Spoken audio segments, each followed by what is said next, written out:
Clarity of thought and understanding of the different sectors of governance is remarkable. I mean, he's truly shown that he's someone that's experienced about governance, has been tested, clearly understands this, and has the magic wand to turn around our fortunes as a country. For me, uh, my one of the most remarkable takeaways from his engagement today has to do with the last thing he had to comment on, the Office of the Special Prosecutor, and the fact that even though the setting up of the office was not directly from him.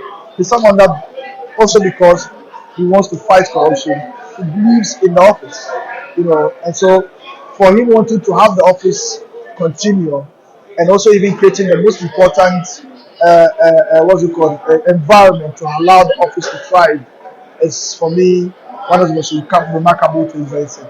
That soundbite about the fact that he wants the Office of the Social Prosecutor to actively pursue government officials of the current government who are falling foul of the law or engage in different acts of corruption, and also be there to whip his members of his government into line. For me, will be something that will stay with us for a long time. Yeah, I was quite impressed by the breadth of former President Mahama's knowledge on the various areas that he spoke on. He seemed to be quite comfortable dealing with no matter what question came up.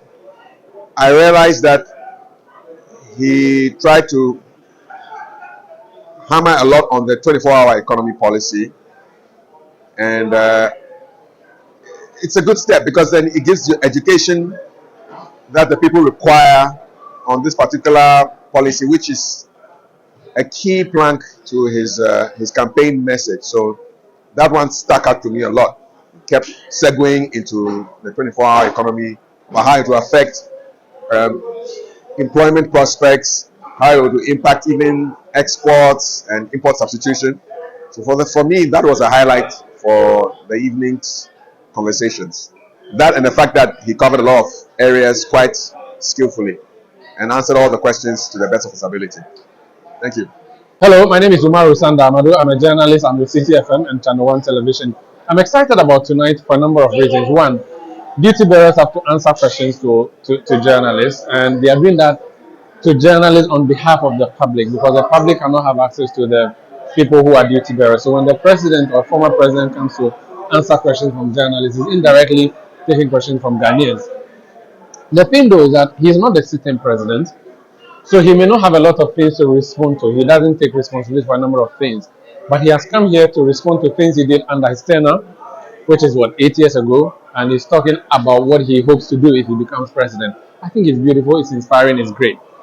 What I want to say though is that what he has said should be a wake-up call to the sitting president. Since he became president, he did meet the press a number of times, 1 or 2 times, and then he just abandoned the whole enterprise. The last one was shambolic, to say the least. To think that he came and stood on his feet and read a speech to journalists and gave very ample little time for questions was not nice. I like what happened tonight.